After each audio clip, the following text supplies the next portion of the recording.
Welcome out to the Epically Geeky Show, episode number 140. I'm your host for the evening, Eugene Stevens. Tonight, we've got a full crew. We've got Joseph, Sean, Chris, and Ray. How's everyone doing? Excellent. Good. It is the day after Christmas, after we are recording this. We could have probably done this a little sooner after the season finale, but we were trying to give a couple of our other members time to join us. But it didn't happen. So it is what it is. It's fine. They'll just have to, finally get caught up on this fabulous show and listen to the episode and talk to us about it. So that being said, as you, I'm sure, can read from the title, this is The Mandalorian Season 2, not recap, but our discussion of it.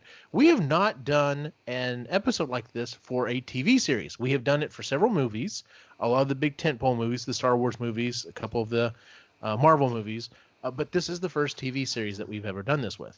If there's another, I'm sure we will probably continue to do this for The Mandalorian and with some of the other shows. Who knows? We may have to do that for for those as well. So, anyway, so let's go ahead and jump into our opening question, which apparently just happened like 2 seconds ago. So what's like I said, it's the day after Christmas. What was your favorite thing that you got for Christmas, Ray? Jerk. You asked for an opening question. Yeah, I know. I was just kidding around though. Were you though? Yeah, I was. Other than The Mandalorian Season 2, that was a great Christmas gift.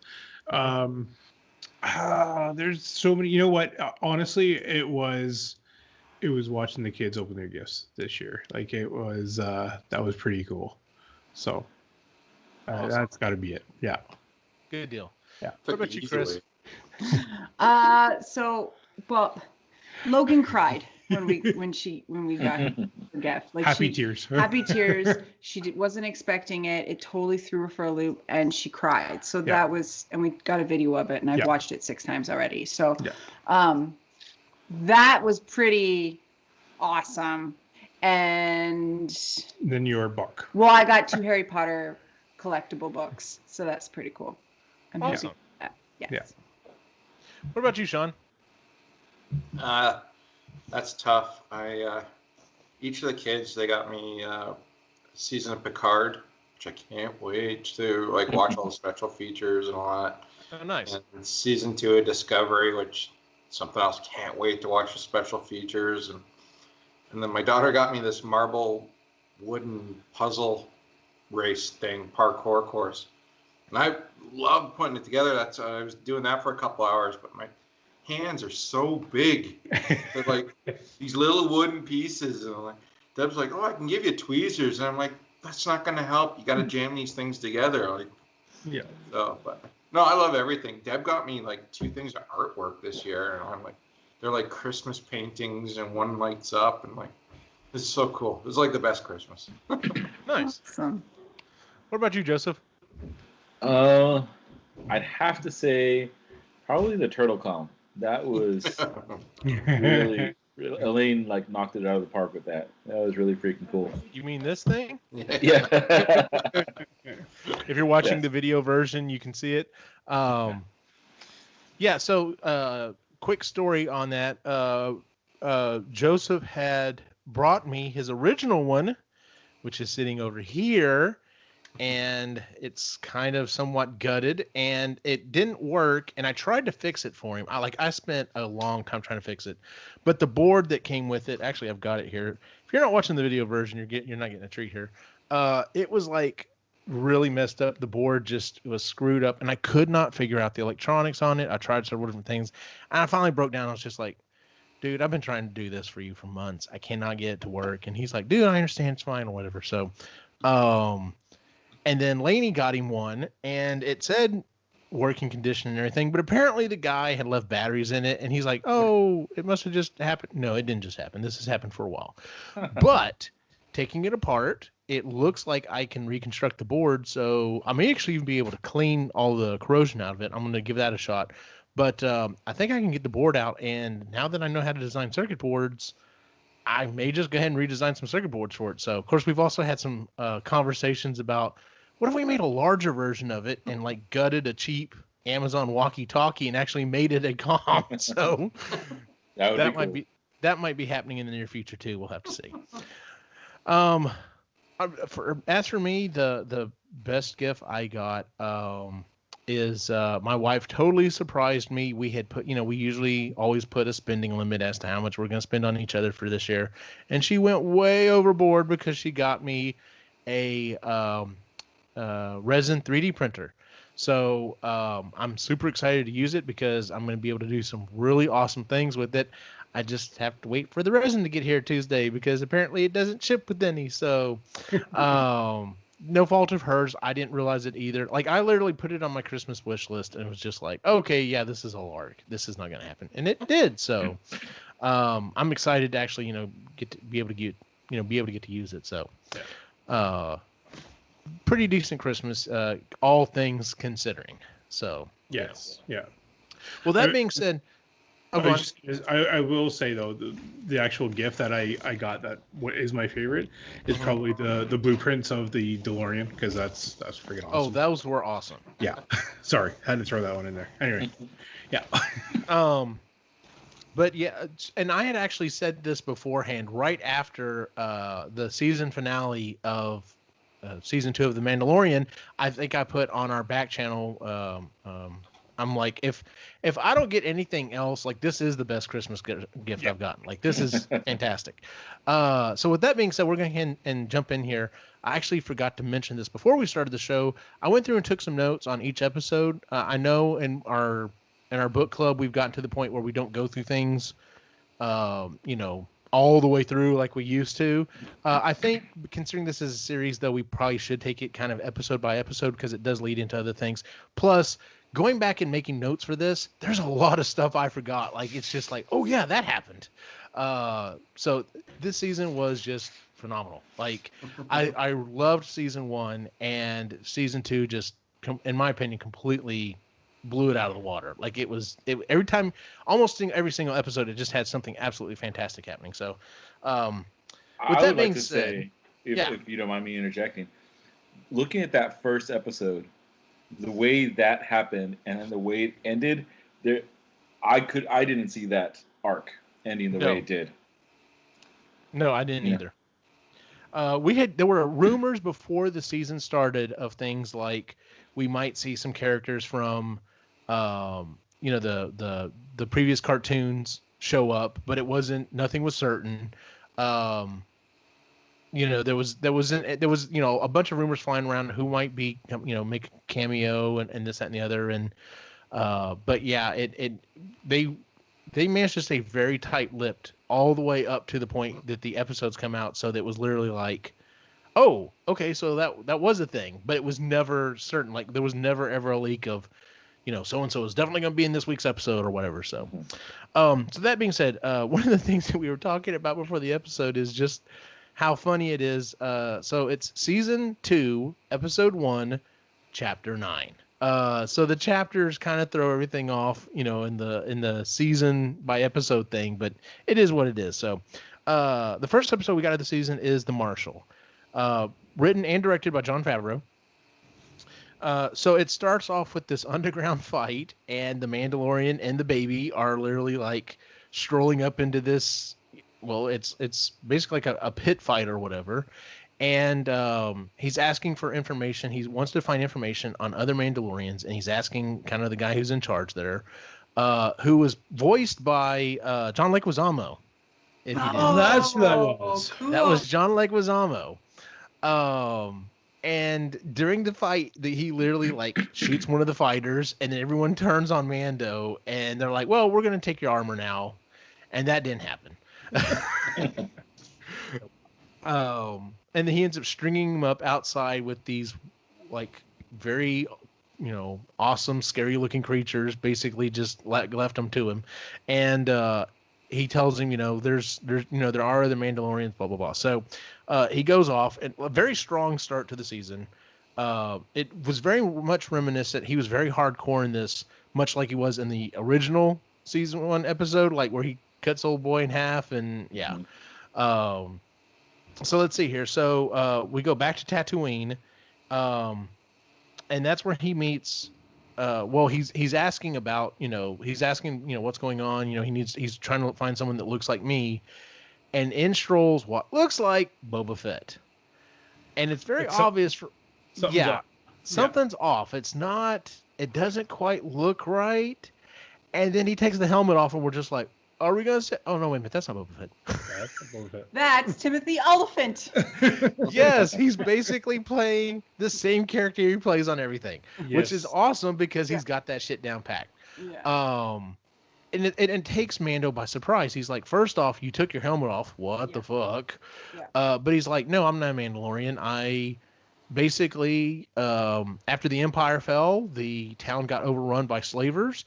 And I managed to get away, and a bunch of Jawas found me. And while I was in their sandcrawler, I paid for this set of Mandalorian armor that I found, and then came back and proceeded to clean house, and became the marshal of this town. And Din's just like, well, I'm taking the armor. He's like, well, how about we work something out? And about that time when it looks like they might by chance throw down the Crate Dragon, a fucking underground, like, what is the movie with the Tremors? Tremors, yes. It's like a trimmer, but like on steroids. Yeah. Literally goes through the town. The one that went through my mind was Beetlejuice. The sandworms. Yes. Actually, yeah, maybe kind of closer to that. But so it goes through town, and he makes him a deal. He's like, hey, I'll just flat out give you the armor, no questions asked, if you help me kill this thing. And so he's like, sure, okay, that's what we'll do. So they go. Din's on a speeder bike, and Cobb is on what looks like the remnant of one of Anakin's Pod racer, yeah.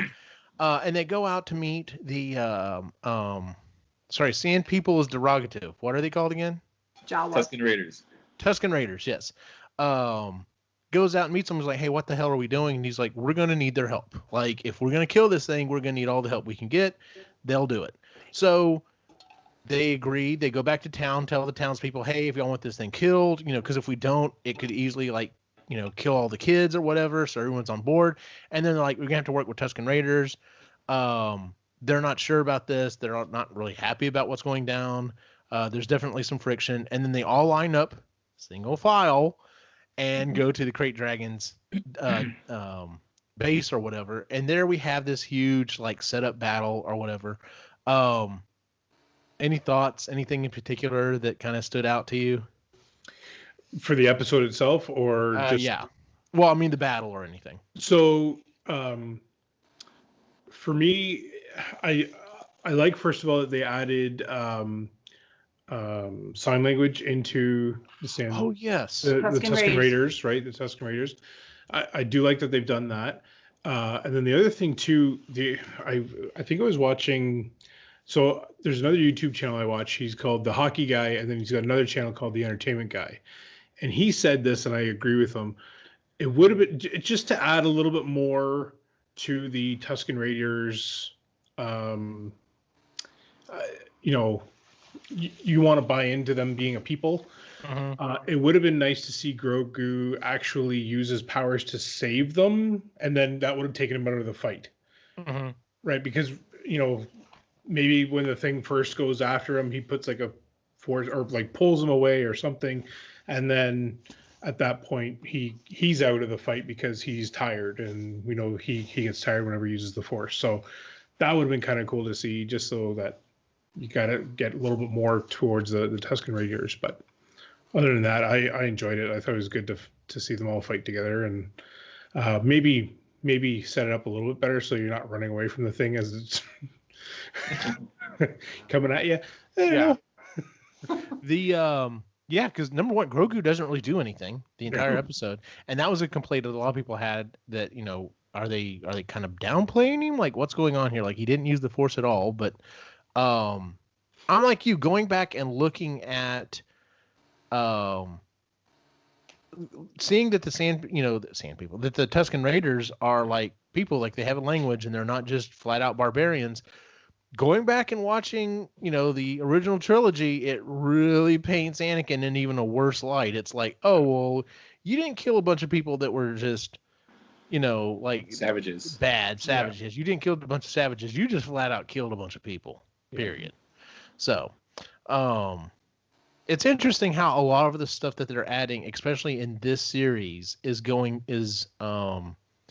back and painting things either lighter or darker, and I think kind of emphasizing what they were originally trying to go for, and maybe didn't quite get across. So, I liked how they brought in Cobb from the Aftermath series. Yes, like he's bringing in the books as well. Like, you don't know what's going to be retconned into this series now to make it all legit. Yeah, that was the first thing that hit me. And I wasn't sure it was him at first. I was just like, is this the same story as in from Aftermath? And then sure enough, I was like, oh hell yeah, it's Cobb Vanth. Yeah. That's awesome. So, because we get a story in the Aftermath books of there's several little kind of side stories, and the side story is the Beastmaster that was crying after Luke kills the what's it called, the thing in Jabba's palace. He's the big heavy guy that starts crying. Yeah. Like, they find him like out and about. He doesn't know what he's doing. He doesn't have anywhere to go. He doesn't have anything to do. And these guys basically show up and are like basically going to kill him. And then Cobb Vanth shows up and saves him. And was like, hey, if you're willing to work and you're willing to contribute to the town, come with us. Come live with us. It's cool. So yeah, it was very cool to see him show up. So, yeah, definitely pulling in stuff from all series. Like, I hope the other series that they have announced continue to do this, continue to make where it seems like it's kind of like a patchwork of different things. Like, we're getting some unity throughout everything. So, I liked the battle. I thought the battle was really cool. I thought the special effects on the Crate Dragon looked really good. Mm-hmm. I was like, man, they it seems like they spent almost the entire budget of season 1 on episode 1 of this one. Like, yeah, hope they're not going to run out of special effects, which they don't. So I'm sure Disney, after the success of season 1, was just like, yeah, go ahead and just go, tell it. We'll write the check. So whatever you need, John. Go ahead. Yeah. And then at the end of the episode, they end up killing the Crate Dragon.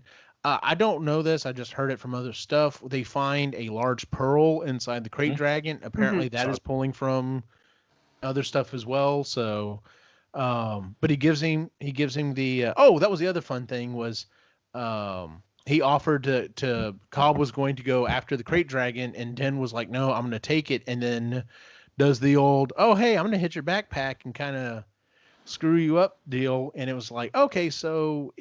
I don't know if that was to make it seem like, Boba Fett dying in Return of the Jedi was less comical, more in line. You know what I'm saying? Like, I was just like, okay, that's a cool nod to that or whatever. Flies into the belly beast, kills the monster. And at the end of the show, we see him and Baby Yoda speeding off. And we see someone watching him, and when he turns around, it is, I cannot remember the name of the actor, but it's the guy who played Django in the prequels, and of course all of the clones. Yep. Yes. So it's like, oh no, there's Boba Fett. So that was exciting, and it's like, okay, well, are we going to see more of Boba Fett? So there were some other theories as well that it may have been a different clone and all that other stuff, but I'm happier with what we got. So. Oh yeah. So, and that's one of the interesting other things is the fact that they have been able to keep things so hush hush that we do get that weekly amount of discussion theories and discussions and stuff like that. So, and I was having a conversation with Cyrus about that online. I think some shows actually are written and do better if you can watch them all at once. But I can definitely see the benefit in some cases of it week to week. As much as it sucks having to wait week to week, you do at least get to have those weekly discussions. So, yeah. Next season, by the way, I'm going to create a back channel just for whatever the show, and I'm just going to say, okay, this is going to be, all spoilers and stuff. I'm not adding you to it unless you're going to keep up, Jennifer. So. Or if you check it and you get spoiled and you haven't watched it, that's your own fault. That's your own fault. Yep. So that moves us into season 2, episode 2, Chapter 10, The Passenger. This one was written by Jon Favreau. It's directed by Peyton Reed. He's the director. He's done a couple other movies, including both Ant-Man movies. So, we're pulling in some big guns on this one. He actually directs the final episode of the season as well, I believe. He actually directs the final episode as well this season. Opening up, and I completely forgot about this, we have some land pirates that set up a trap for Den and Baby Yoda and basically get him off of the speeder.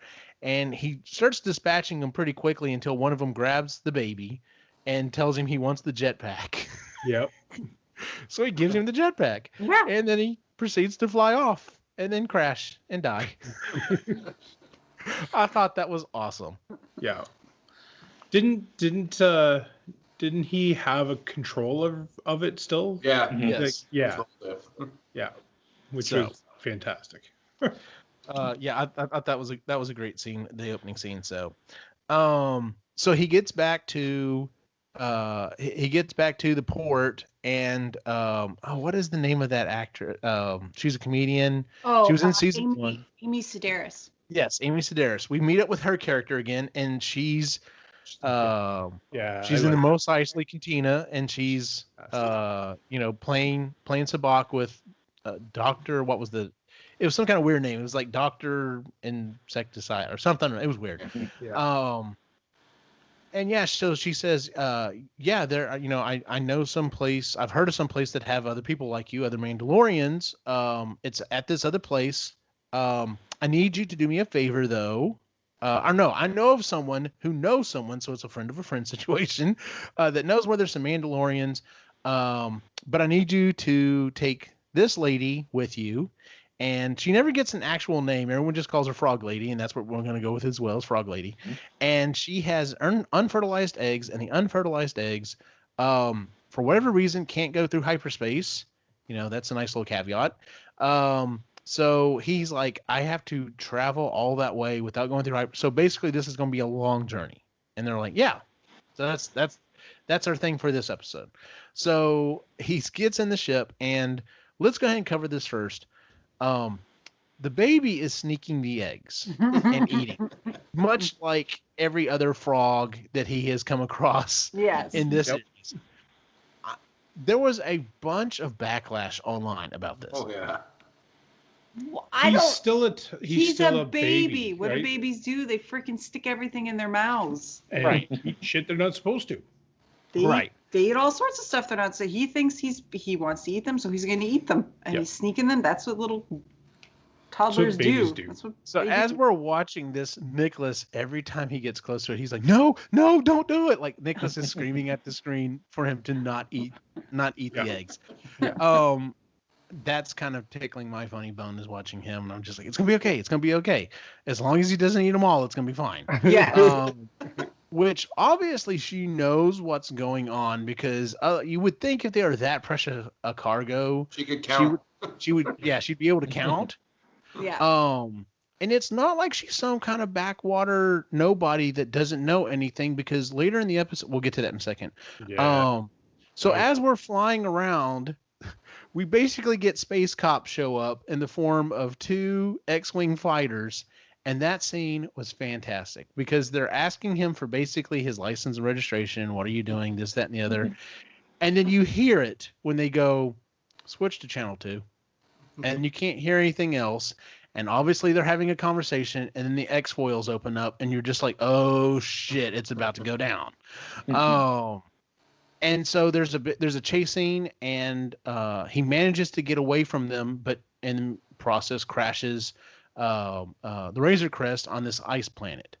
And so he's in the process of trying to take care of this, and they're cold. He's like, we're just going to have to kind of settle down for a little bit. Hopefully someone finds us. We're going to have to, we're also going to have to work on some of this stuff.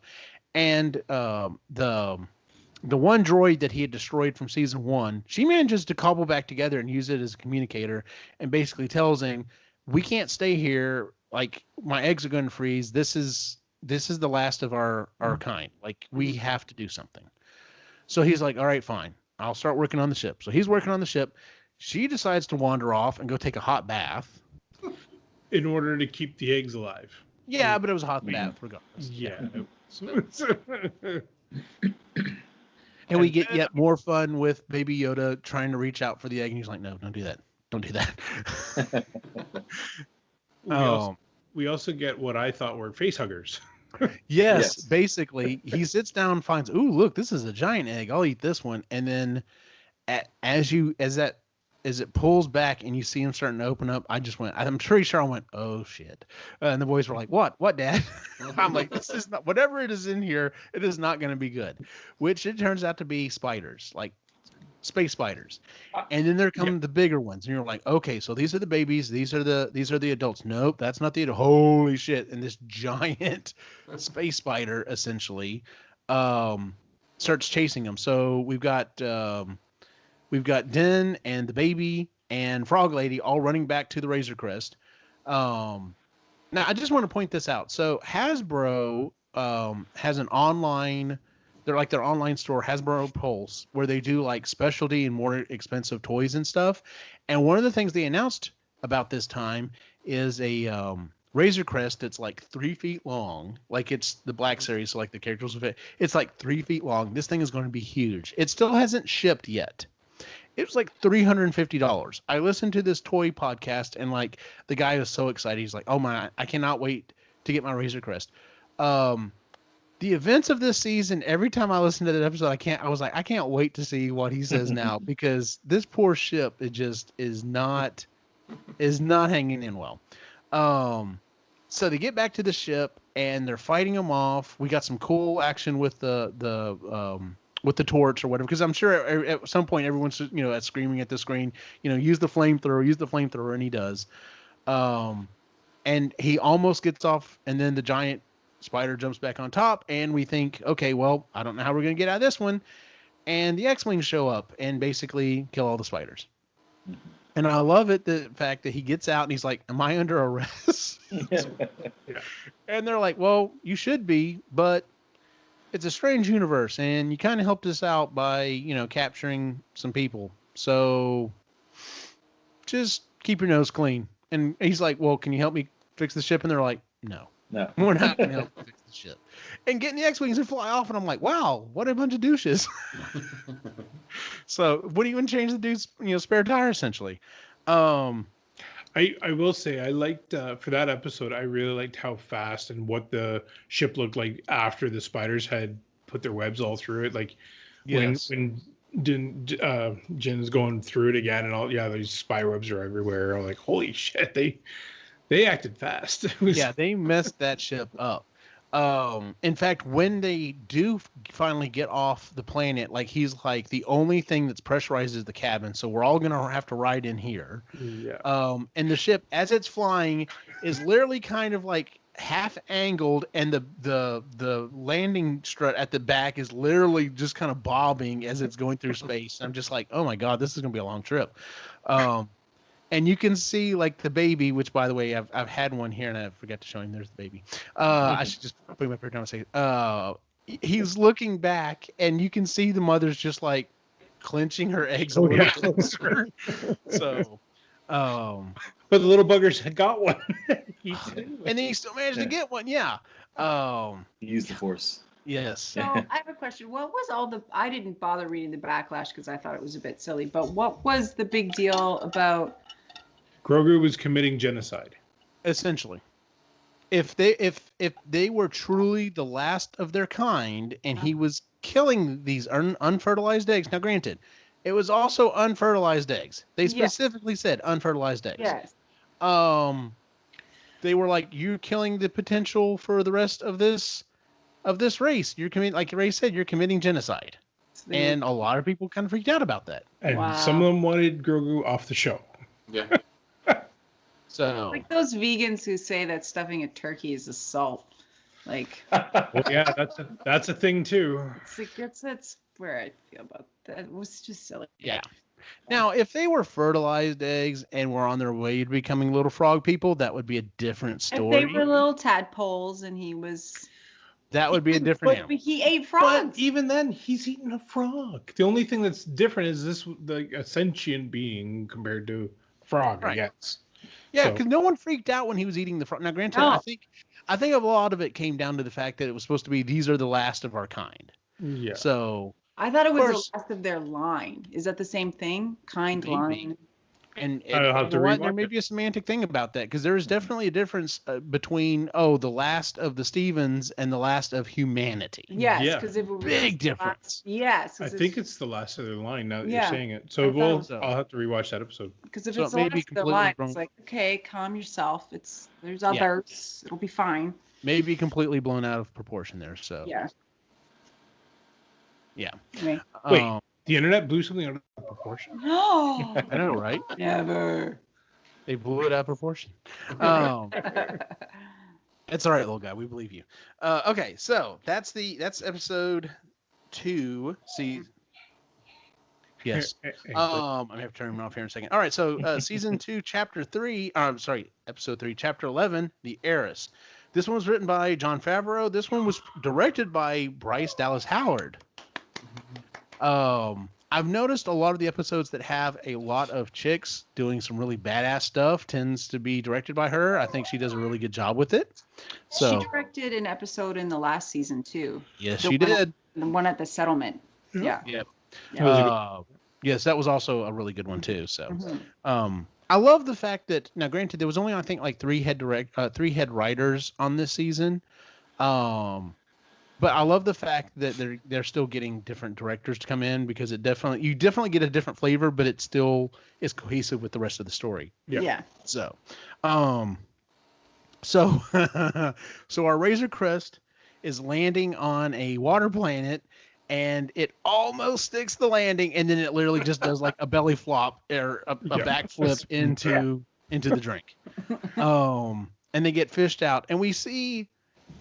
Up to this point, the only Mon Calamari that we have seen are like, on board starships and like commanding fleets. And you think they're a pretty put together race, but I guess not. I guess there's always those, because the Dockmaster is just kind of like, yeah, we'll fix it. Sure.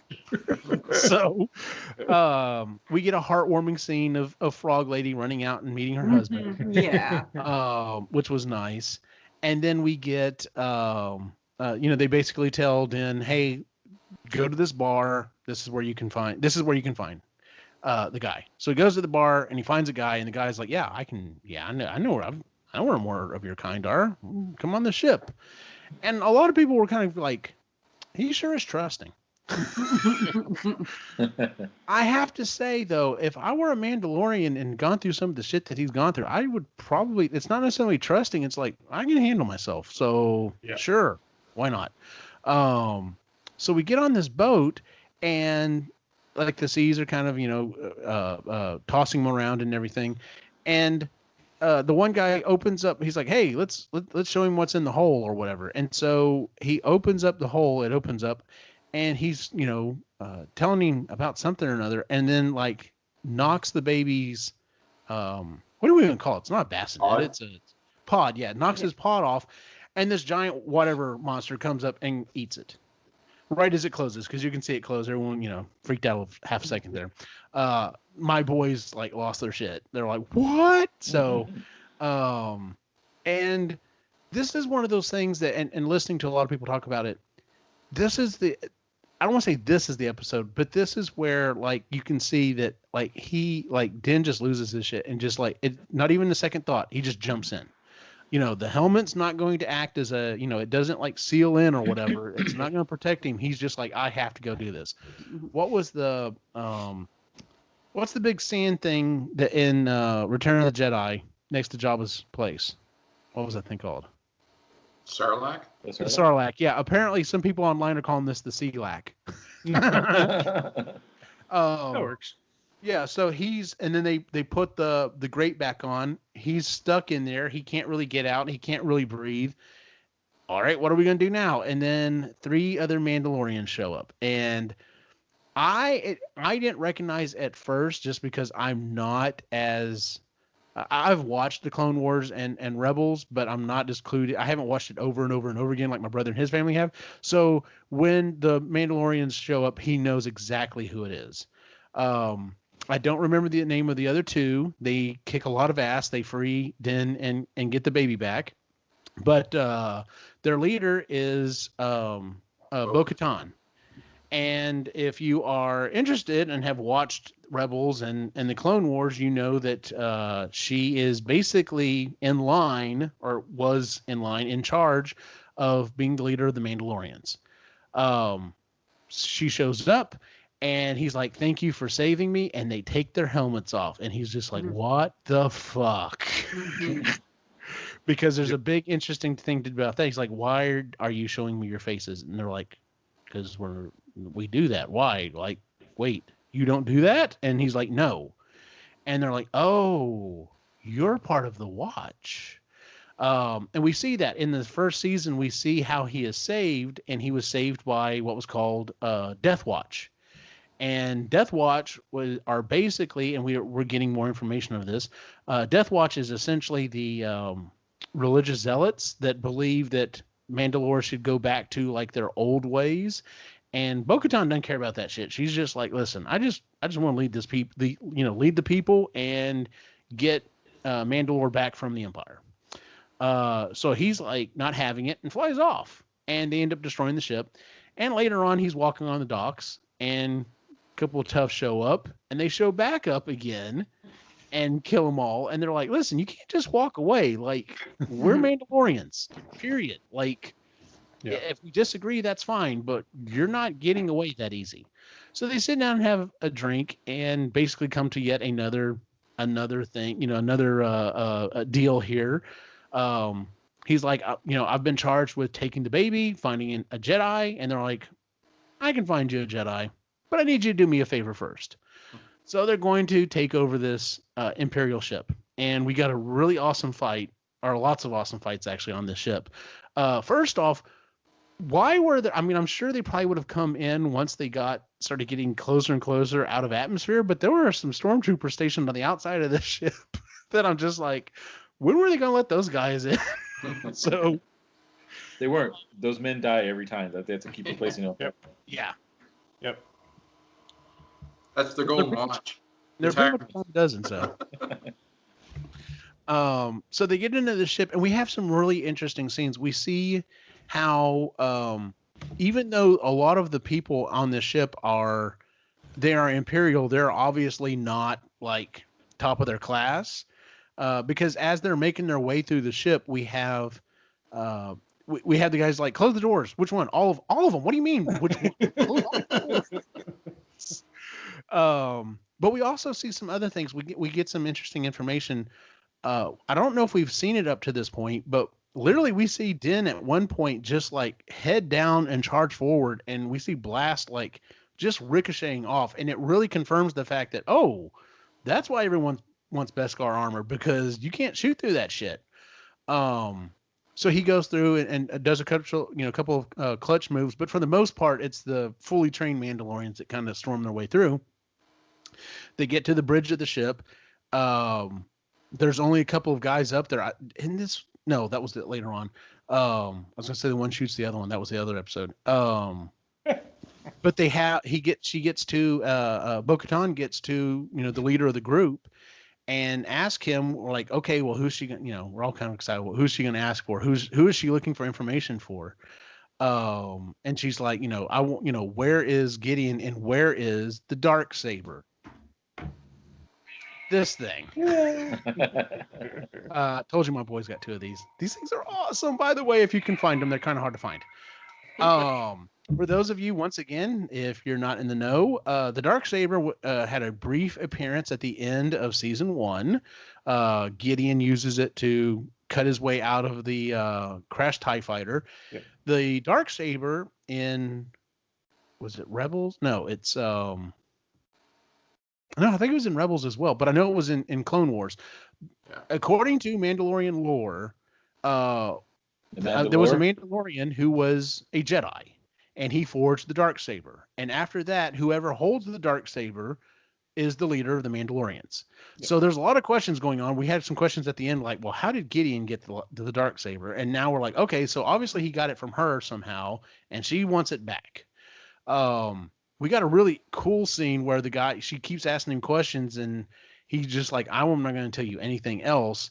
And then basically uses an electric cyanide pill and like crushes it in his mouth and kills himself. That was actually kind of cool.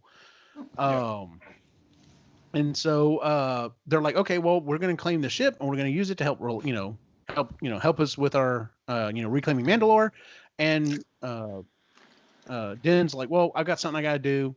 Peace out. He jets out and goes back to Frog Lady, who was keeping Baby Yoda.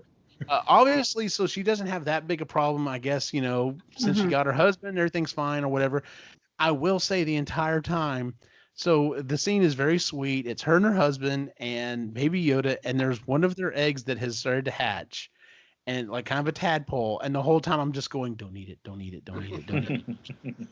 I was like, eating the unfertilized eggs, that's fine. Yeah. If you eat the live one, though, you know what? There might be some issues here. So that's the end of our episode. Let's see here. Okay, so we go on to episode 4, chapter 12, The Siege, written by Jon Favreau, directed by Carl Weathers.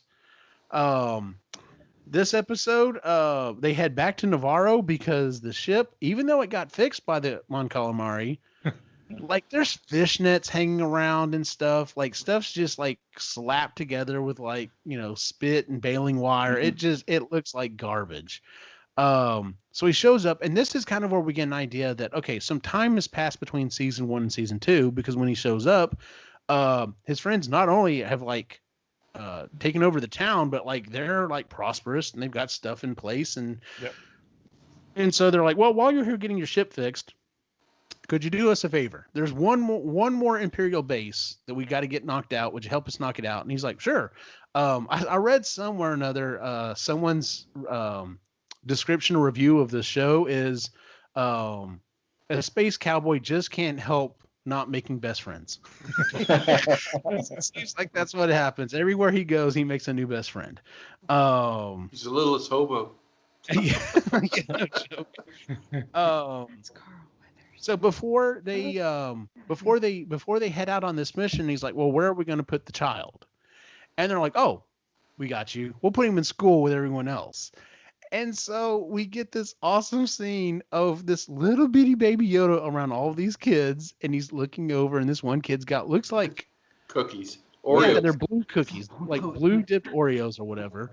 And he's like, you can tell he's reaching out and he's trying to ask for one. And the kid's just like, I ain't giving you any of my cookies. And turns around. And next thing you know, his cookies are gone because old boy used the Force to pull him over.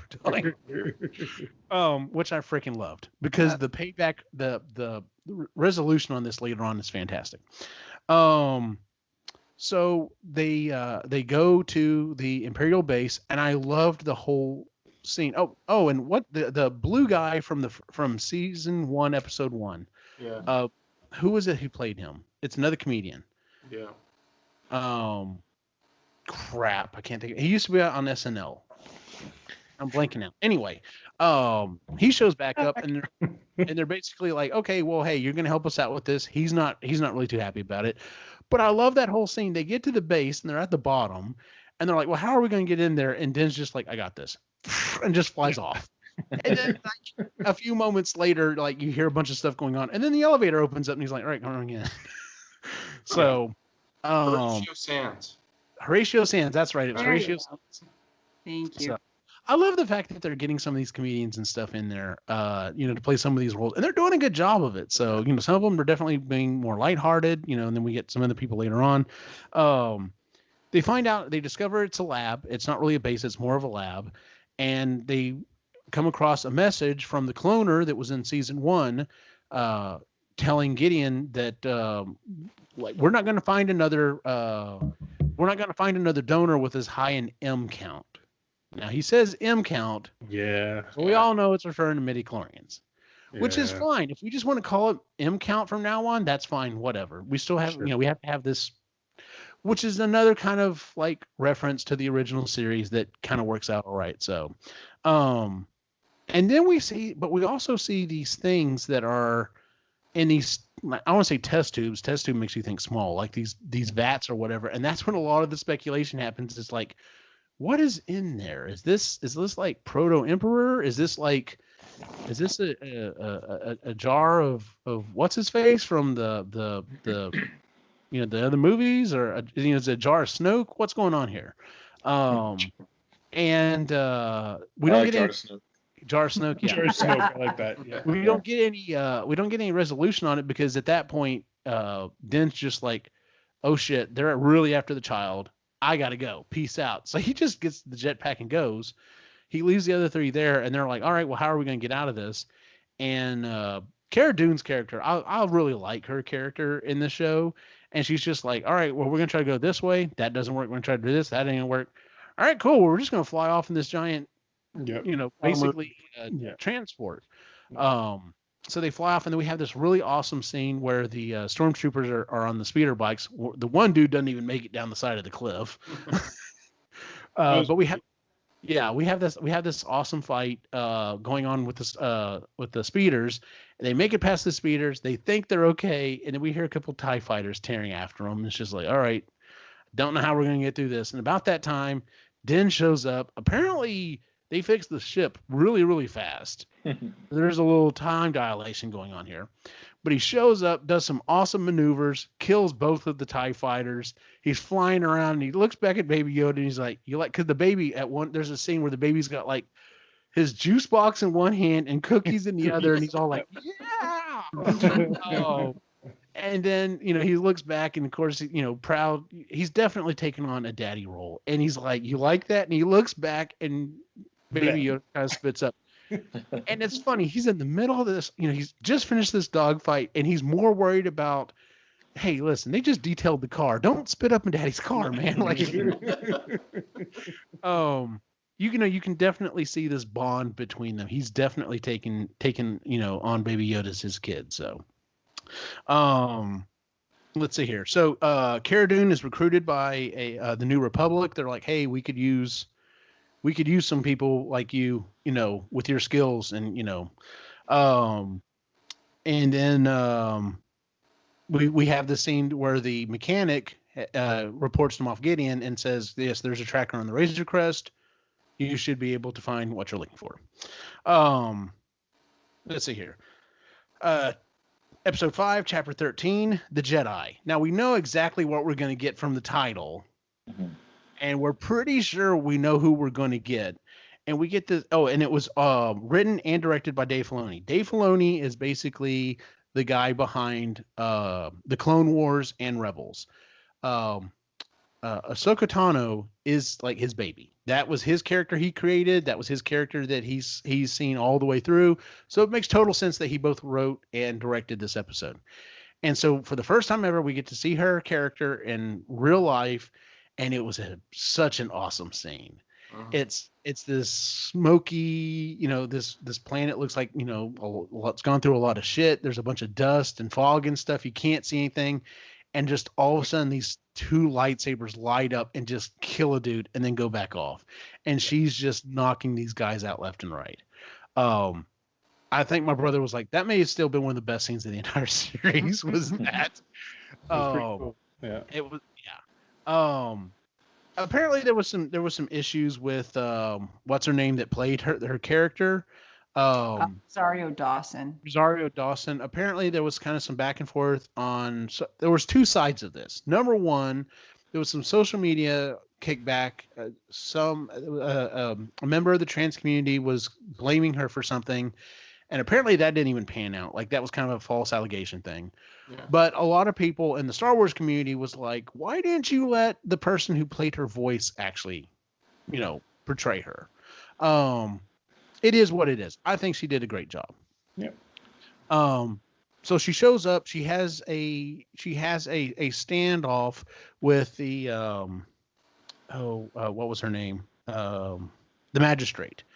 And of this community, and it's basically like, I need, I'm going to come back, and that's going to be it. Like, you're going to give me what I want, or shit's going to get real.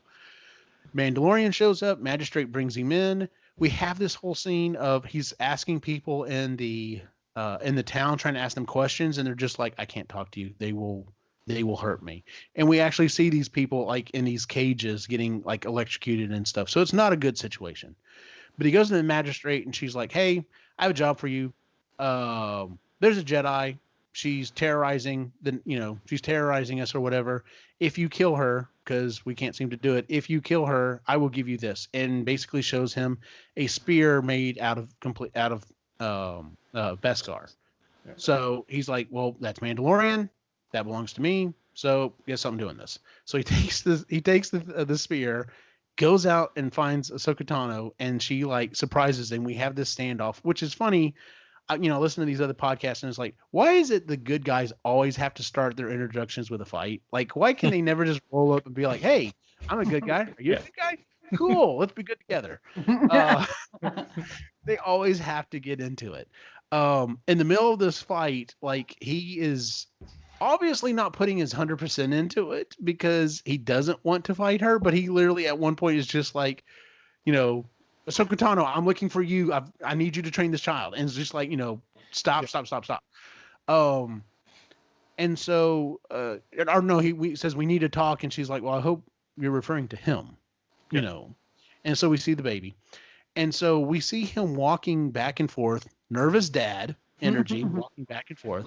And she's communing with the baby. And he's like, you can talk to him. And she goes, well, I can kind of communicate with him through the Force. And we get some revelations. The first revelation we get is he was on Coruscant. He was at the Jedi Temple, and he managed to somehow or another escape Order 66. So that's a thing. Of course, a lot of questions there. Who smuggled him out? How did he get out? Who knows? We may or may not ever get those answers. Yeah. We also get, well, his name is actually Grogu. We're like, what? And it's interesting because as he says it, it's almost like he's like everyone else. He's like, I'm not really in love with this name. Yes. But as soon as he says it, the baby perks up and immediately looks at him and is like, he hasn't heard his name in like decades. So and so, he's already starting to grow on him. And she's like, she experiences some stuff with him. And she's like, well, we're going to test him tomorrow. So the next day they're like, we're going to test him. So she tries to do a rock, and she like force maneuvers the rock, and he kind of does it. And he's like, well, give it a shot. Why don't you give it a shot? And he's like, okay. So he tries to do the rock. He's like, take the rock. He won't take the rock. And so he takes out the little metal ball that was in the ship, and he's managed to do that. And she's like, he has very strong feelings for you. He has very strong attachment to you. I knew someone else that was like that had strong attachments, and it took him down the path. I cannot train this child. I am not going to train this child. And so at that point, he's like, well, listen, the people in the town kind of paid me to kill you. I'm not going to, just saying. If I help you, will you train the child? And at that point, she's like, okay, sure. So the next day, they roll up on the city. We have this awesome fight scene where she goes in, and then he follows up. And then we get this. It was the cinematography for this was so fantastic because you have two fights going on. You have Ahsoka with the magistrate, and they do the whole thing where they like face off. They take off their robes. Ahsoka has her lightsabers. The magistrate has the Beskar staff. And then you have the gunslingers out in the street and, having the conversation. Well, who do you think's going to win? Your person, my person. Doesn't really matter to me. I'm just here for the money like you are. And just straight shoots him down, which was awesome. Yeah. Then we did have some battles with some droids. And then we get to Ahsoka, and she bests the magistrate, which, by the way, and I don't remember the magistrate's name, but she is the granddaughter, I believe, of Bruce Lee. So, oh, cool. She knows she knew her martial arts. Like she didn't have to really go through a lot of training. She kind of knew her shit. Yeah. So anyway, she best her, and she asked, and we're all like, okay, so she's going to be asking about Moff Gideon or someone. And she throws out another name that's like just blew everyone away. She asked, where is, what's his name? Yes. Grand Admiral Thrawn. Now, the last time we saw Grand Admiral Thrawn had an awesome trilogy that has, of course, been gone into the legacy, but was brought back in Rebels. And the last time we saw him, he was basically strapped to a space whale in a spaceship with Ezra Bridger, who was the hero from Rebels, going off into the abyss, basically. No one knows where they went. So now that Thrawn may be back, it's like, oh my God, are they going to bring back Ezra as well? So everyone who loved Rebels is like losing their damn shit. First off, they got real life Ahsoka Tano back, and now they may be getting more characters. So yeah, it was amazing. That was pretty much that episode. Was there anything else y'all wanted to throw on that one? Not really, no. Okay. No, I just I enjoyed the whole scene. I will say though that I didn't notice as much in this episode the Beskar heating up as much as we did later on. Yes. So. And let's talk about that. So in a later episode, we know that it can. Oh, that was the other thing that we learned. So in previous episode, like I said, we know for a fact that it can deflect blaster shots. Well, when Ahsoka and Din are fighting, he literally is like has both of his gauntlets up blocking her lightsaber. So we're like, oh shit! So this can block a lightsaber as well. This is some really badass shit. But yeah, you're right. And then later on, we see that where it seems to be that's how it handles it. It seems to dissipate heat extremely super duper well. Yeah. But after a while, that may not be the case. Yeah. And at the end of the episode, we have this starts to be a heart-wrenching moment where he's basically saying goodbye to the baby, to Grogu, and in the ship. And it's like, oh man, this is it. And then he walks out and she's like, I cannot train this child. And he's like, that wasn't the deal. Like the deal was I help you train the child. And she's like, she basically punts. She's like, listen, take the kid to this planet, put him on this rock. If he can, he's going to reach out for other Jedi. There's not a lot of us left. But if he does, and he reaches out and someone listens, there's your teacher. But I'm not going to do it. And Din's like, okay. I think part of him was relieved that he's like, okay, good. I don't have to give him up yet. So he gets in the ship and he flies off. Episode 6, chapter 14, The Tragedy. Now, of course, you hear the title and you're just like, well, great. This is going to be fun. This one flies to Texas. Yeah. This one is written by Jon Favreau, directed by Robert Rodriguez. Did not realize it until the end of the episode, and then it totally clicked because of the action that happens in the episode.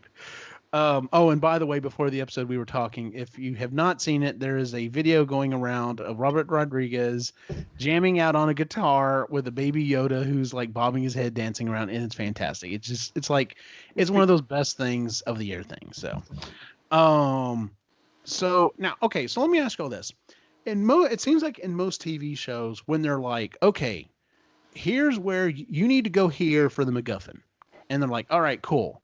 And usually that's like the arc for the series or for the season or whatever. So we go through episode, well, we're trying to get there. We're trying to get there. We're still trying to get there. We finally get there. Cliffhanger next season. I'm like, okay, well, I bet the next episode's going to be this. No, it's literally this ship pulling in. It's like, nope, here we are. We're on the planet. And as they're flying in, you can hear, he's basically talking to him. He's like, well, I guess this is it. I guess you're going to do your thing. And I'm going to let you go, and you're going to go on. You're going to do some great things. And he's basically giving him the pep talk that dads give their kids, going to kindergarten or off to college.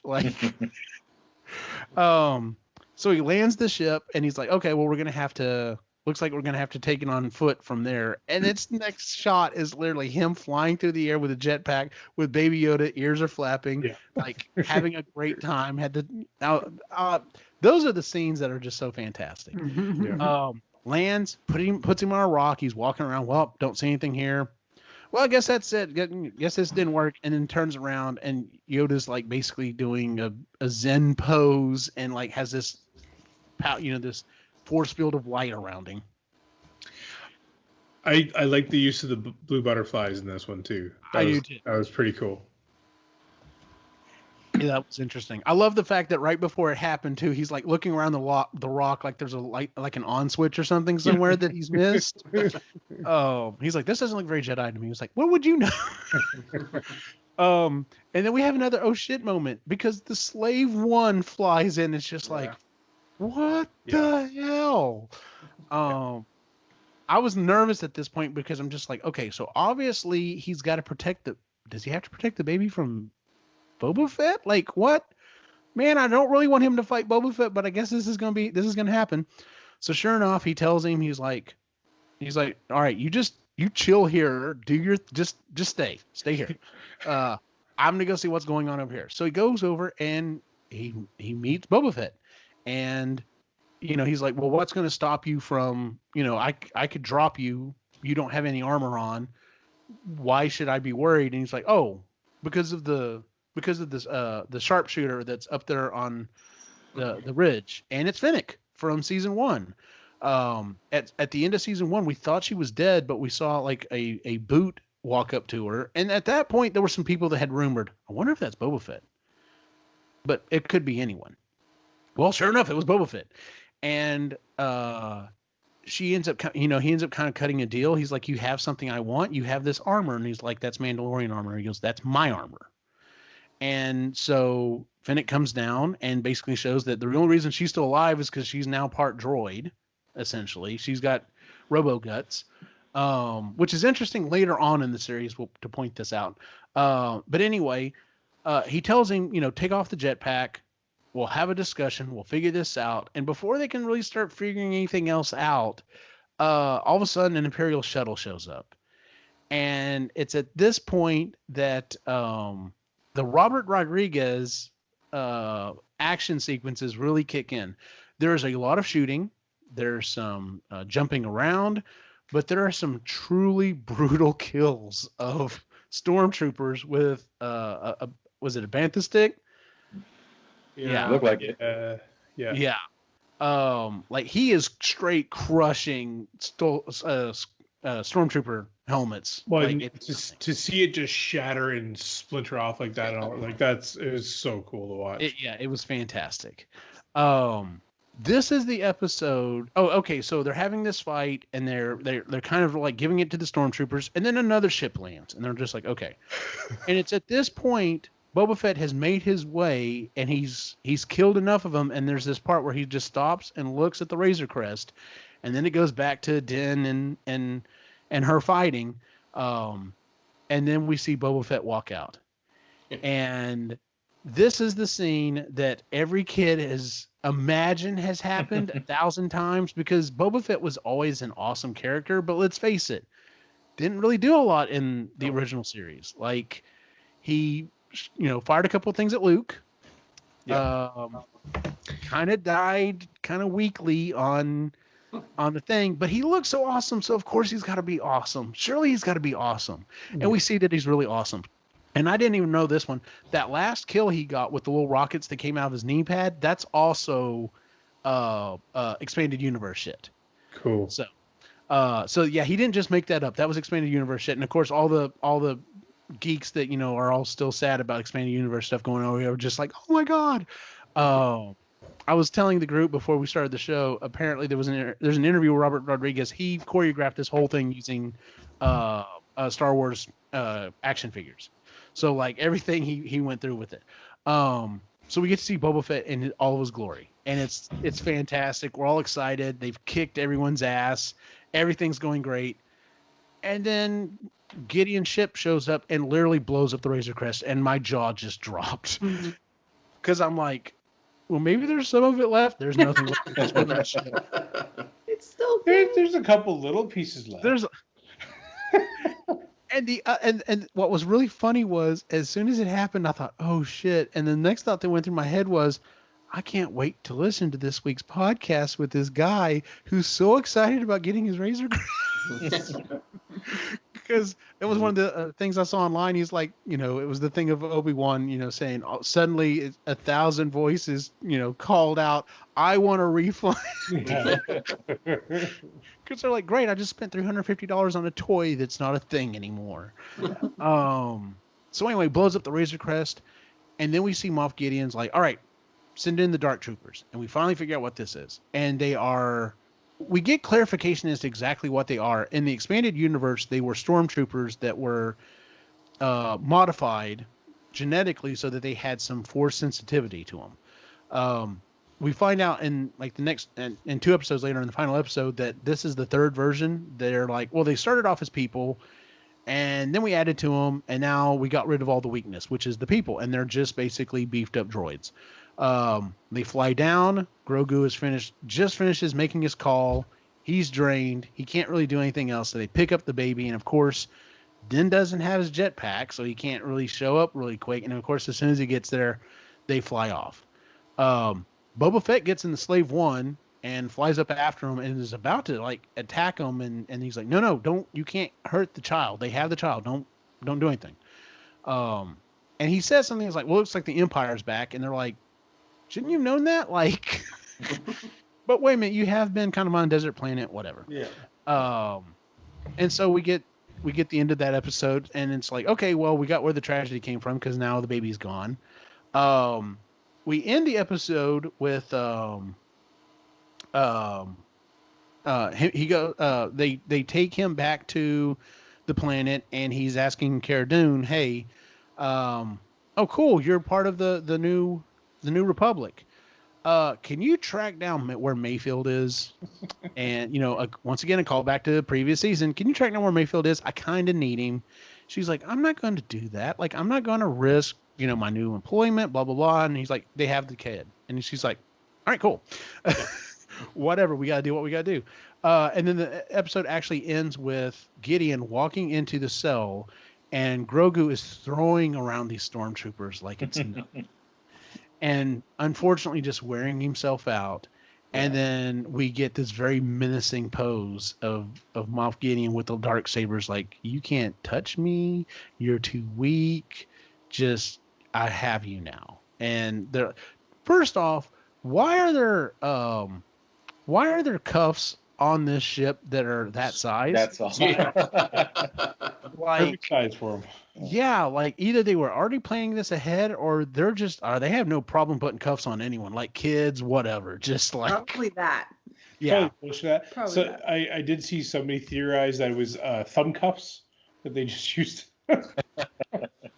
Yeah, that makes sense. Yeah. Yeah. Okay, so that's our episode. We're moving on to episode 15, The Believer, written and directed by Rick.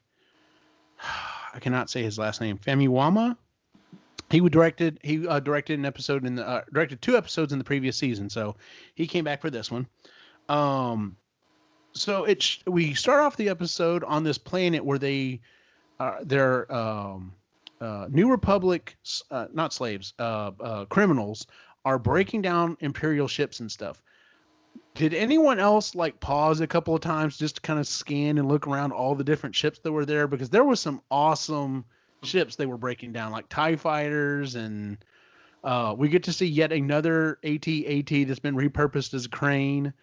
In fact, whenever that episode starts, it pans down and we start seeing one of those, and I'm like, oh, they're back on the water planet. Oh no, this isn't the water planet. So I got a whole bunch of. So if y'all have played Jedi Fallen Order, that's how it starts. Yeah, they are really? on a junk planet like that, and Cal Kestis is tearing apart old Imperial ships. oh, Cool. that's cool. Yeah. So for me, I was watching this. I was like, "Holy crap!" He called out to Cal Kestis. He's still alive somewhere. Okay, Yeah. that was, and see, I have not played those games. But there's a lot of people who thought that was the character who was going to show up at the very end. Like there was some betting pools as to who was going to show up at the very end. Who Grogu made the call to. Right. I love the fact that Mayfield is when he rolls up on it when Cara Dune grabs him. He's like, all right, follow me, and they go back to the ship, and he sees Boba Fett walk off, and he's like, Oh God, thank God. I thought you were the other guy. And looks back up and he sees Den walk off and he's just like, well, fuck. That guy's a professional comedian.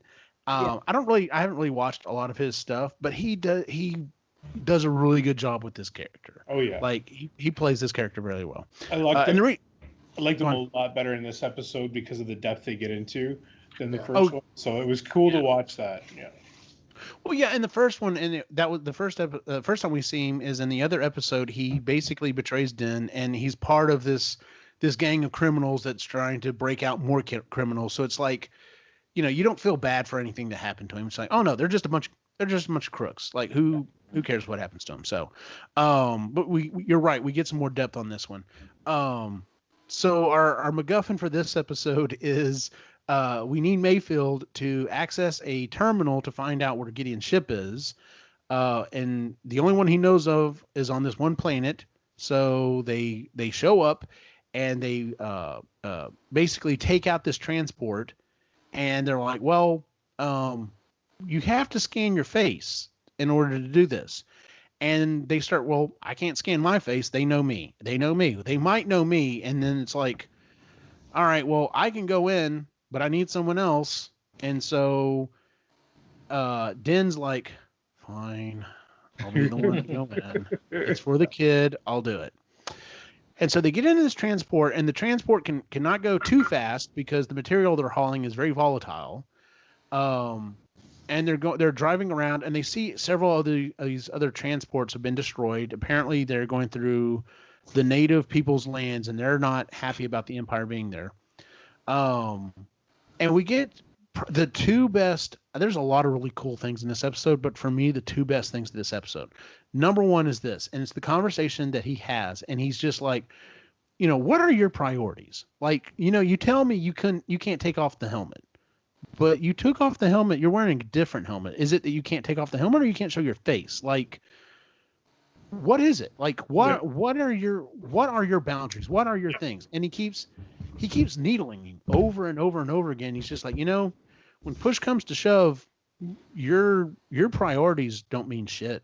Like everyone breaks their when the shit hits the fan, you will break your priorities. And he's like, listen, I'm just fucking with you, dude. Like, don't whatever. Yeah. He's trying to get a rise out of him. But it was a really good conversation. Because it really sets up what happens later on in the episode and then going forward. Yep. And then they get attacked by land pirates again, and they're on speeders. And we get this really awesome chase scene, on top of the thing. One of the things that I loved is that Den was still, he climbs up on top of the transport, and he's fighting like he would wearing his normal armor. And when he gets hit, that armor just shatters, and you can tell he's hurt. He's just like, oh shit, that's right. I'm not invincible anymore. Mm-hmm. So we get this awesome fight going on, and they end up getting saved by TIE fighters, right? TIE fighters. Yes. Which I was never more excited to see TIE fighters. Like, that was so awesome. It was awesome. And I love the fact that he even calls out as they're pulling into the base. He's like, I never would have thought to be happy to see stormtroopers, like, cheering for me. So they get into the base, they roll up, everyone's happy or whatever, and they're like, all right, well, I'm going to go get a drink. And they go to walk into where this panel is, and he's like, I can't go in there. And he's like, what do you mean you can't go in there? He's like, there's one of my former commanders, he probably is not going to recognize me, but he might recognize me. Like, he was on, this is not good. I cannot go in there because I'm supposed to be dead. And so it's at this point, Den's like, well, we have to do this. He's like, dude, you're going to have to take off your helmet, just letting you know. And you can tell he pauses for a second, and he's just like, nope, it's for the kid. And that's where that conversation comes back. Your priorities change. So he goes over, he's trying not to do it. He kind of halfway gets the information. And of course, him being awkward as he is and freaked out that he doesn't have his helmet on, the commander spots him, at that point, Mayfield jumps in, tries to cover their butt. They almost get away. He's like, no, it's been a while since I've talked to someone who served in that siege. Why don't you come have a drink with me? So they sit down, and he has to explain why Den is so weird. He's like he had an explosion go off. His peripheral vision isn't good. Which someone brought this up. Yeah, and his hearing's all screwed up. Yeah. But someone brought up the whole peripheral vision. They're like, yeah, you probably wouldn't have a lot of peripheral vision in that mask. So yeah, it would probably be kind of weird for you. But I thought he acted that phenomenally. You could tell he was definitely acting like I'm not in my comfort zone. Yeah. And then here we have the second best thing that happens, and it's the conversation between Mayfield and the commander.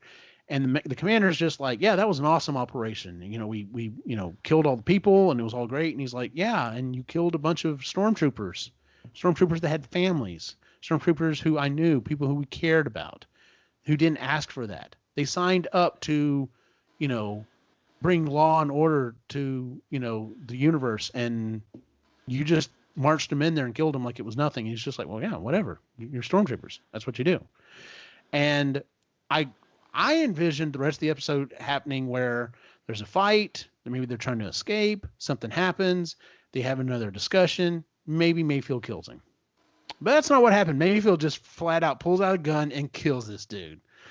I was gonna say this felt very, very Tarantino. Just the sitting across from each other, one knows, the other doesn't. Mm-hmm. And yeah, when he shot, I'm like, oh, Tarantino, like this is. Before we get too much further in, I want to, maybe you all caught this, I did not, but when he scans his face to get on that terminal, did the terminal require like already having that scanned face in the database for access, or was it just taking the scan to look at who requested the data? Because if it already required the face to have access, does that mean Din was somehow already in the Empire's database? I've heard lots of people bring this up. The running theory is, of course, this is all theory. The running theory is it just scans against known people who should not have access. So basically, it's just like we have a system at our school. Whenever visitors come in, they have to give us an ID, and we run the ID. And all the ID does is it checks against like the sex offender database, criminal databases, and they're like, oh, this is the Imperial version of this. This is just checking to see that this is not a wanted person accessing a terminal. Because otherwise, there's billions of people in the Empire. It probably can't keep track of all of them. But once again, that's running theory. So right, that makes sense. Yeah. I love the fact that after they kill the dude, the camera pans over to a sand trooper, and he's just like, he's got his tray of food, and he's just like, fuck, man, I just came in here to eat. And then he shoots him too. And then we have this awesome action scene. All these stormtroopers are piling in. They're like, well, I guess we're going outside. So they climb outside. They're still shooting and taking care of stormtroopers. And then we have the two ladies up on the ridge, and they're just fucking picking off stormtroopers like it's like a fucking video game. Mm-hmm. Like seeing this as a game would have been awesome. Like just being able to pick off people. That's how I play Ghost Recon. Are you the sniper of the group then? Yeah. He's the guy flying the helicopter. The helicopter too, yeah. Gotcha. Well then the helicopter comes in and it's Boba Fett and he's like, all right, I'm on my way. So they get to the top of the building and the Slave One is ramped up. Oh, that was something else that was interesting. So when they get in Slave One earlier in the episode, did anyone else? I mean, I understood what it was, but I've heard a lot of people online say that was very disorienting when they got in the ship and the ship does its turn maneuver and everything like shifts. Yeah. I understood. I thought it was common knowledge, but apparently it wasn't. Oh yeah, no, I thought it was common knowledge too. Well, apparently the original. I never had the original toy, but apparently the original toy did something kind of like that. So I think anyone who had the toy was like, "Oh yeah, that's what happens." But now everyone's just like, "That's probably gonna be the next Hasbro Pulse thing. We're gonna get like a $350, Slave One that's gonna be like this big and actually does." It's coming. Yeah. And people will buy it. But anyway, so they get in they jump on Slave One and it goes to fly off. I'm sorry, right before it flies off, Mayfield's like, hand me that rifle. So he sticks out, lands a shot because he is a sharpshooter as well. First, we think that's why they're going to go get him, is because they need a sharpshooter. He lands a shot, basically blows up the base. They start to fly off. Here come 2 TIE fighters. And I'm thinking, okay, this is going to be cool. He's going to rotate the guns. He's just going to shoot the guns. And he opens up the pod and he drops the sonic charge. Yeah. And we get that beautiful absolute silence and that dung, and it eradicates them. I am so glad they pulled that back from episode 2, because I did think that was one of the coolest scenes in episode 2. In fact, that's how I used to test stereo systems, was that scene, because it is, the audio engineering in that is so good. So I was sitting there watching that episode with Elaine, and for those of you that know, I have the Star Wars X-Wing miniatures game, and my buddy Charles, who introduced me to that game, whenever he and I would fly and play again, he likes to use Slave One or something that has a similar sonic charge. And I can't tell you how many times he has fucked my stuff up because I'll be flying by him and he'll just drop that thing. So I literally am watching this episode. I turned to Elaine, I was like, freaking Charles, man. Like, so Charles, if you're listening, dude, yeah.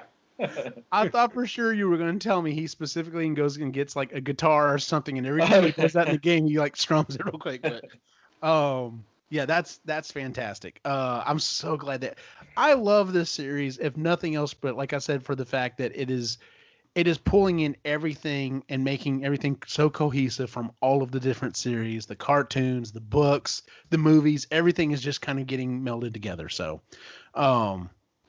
and not having to retcon it, that's the other thing. I mean, yeah, there's a couple of things you might consider a retcon, but for the most part, it's he's doing really good about getting it all in there.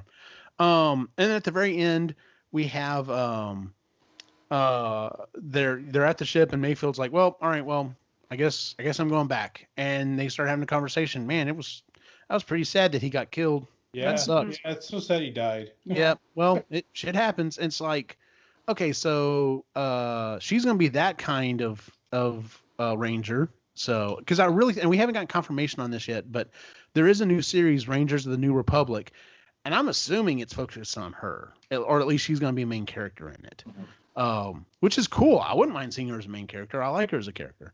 Yeah. So anyway, he's like, cool, you're really going to let me go? Oh, all right, peace out. And I'm so he sees now, like I'm walking away. Yeah, exactly. He keeps like, please don't shoot me in the back. Yeah. So he walks off, and then the last scene of the show is, and I love how they put this online. Freaking Din drops into Gideon's DM list and was just like, basically recites the whole speech that he gave him. You have something that I want. It is more important to me, more than you will ever know. And is basically just saying, I'm coming. Very much like Tombstone. Tell him I'm coming and hell's coming with me, which is fantastic. Unfortunately, probably not the smartest move, because he does come up with a plan that kind of works out in the last episode. And so we finally get to the last episode of the season, chapter 16, season 2, episode 8, The Rescue. Oh, I misspelled that wrong. Stupid phone. Written by Jon Favreau, directed by Peyton Reed again. So this is the second episode he did this one. We have this awesome fight scene out in space. The Slave One shows why it's a badass as well. So, and they capture this ship. And I love the fact that they disable the ship and they're like, all right, I'm coming aboard. And they specifically fly in front of it. So it's just like taunting them that I have you. You are not going anywhere. Yeah. And it's got the cloner from the first season and 2 pilots. And when they come aboard, the one pilot is like, listen, man, I'm just I'm just doing my job. Yeah. And the other guy is like fucking in it and like kills the other guy, takes the cloner hostage, and starts taunting Cara Dune. He's like, oh, you're from Alderaan. Yeah, I was aboard the Death Star when we blew that shit up. And she's like, which one? She's taunting back. Yeah. And then she finally just has it and blasts him, which was awesome. I'm glad she did that. The cloner's just obviously, he's just in, he's obviously just there for the science. Like he doesn't really care because he turns. Boy, he flipped on them like it was nothing. He's like, "Oh no, here's where it is on the ship, and here's where you go." So he was giving them all the information that they needed. Um, they show up on a planet and find Bo-Katan and one of the other Mandalorians. And when Boba Fett walks in, like now, so here's some interesting. I hope maybe someone has some more information. So they straight call out Boba Fett. They're like, "You're not a Mandalorian. You're a fucking cloner." And he's like, "I am a Mandalorian. I have the armor. My dad had the armor. Like it is mine. That was your donor. Mhm. Yeah. Yes." And then they like basically had a brawl, which they, the other two finally broke up. They're just like, "Listen, stop." I like that they're just standing there, let him go for a bit though. I know, right? They were just like, "All right, don't." The kids will tire themselves out. But yeah, that was an awesome little fight right there in the bar. She like straight uses her jetpack and like DDTs him at one point or something. It was great. So anyway, they have this fight and they basically say, "Hey, listen, we're going after Gideon. You want the dark saber, don't you? I don't want the dark saber. I don't care. I'm there for the kid. So why don't you join us?" And they're like, "Sure, cool. We'll join up." So they hatch this plan. They're like, "Listen, we're going to do a fake chase. You're going to land and you're going to, get aboard the ship or whatever." And so they have the fake chase. I like we get the scene of seeing like how the TIE fighters are launched out of the ship. Yeah. And they're just like, "Well, hey, we're coming aboard." And they're like, "No, you're not." "Yeah, we're getting chased. We're coming aboard." They're like, "No, you're not." And they're just like, "Well, fuck it, we're going on aboard." So they crash the shuttle into the launch bay and then just roll up and just start killing I mean, I know stormtroopers are supposed to be expendable, but damn, we go through a lot of them in this series. Yep. Which, it's fun. It's like they're not really people, right? So even though they are, which is funny though, because I have more attachment to clones from Clone Wars going through that. Like I feel bad when they died, but stormtroopers, I'm just like, nope, fucking kill them all. They chose this. Exactly. They signed up for this shit. Yeah.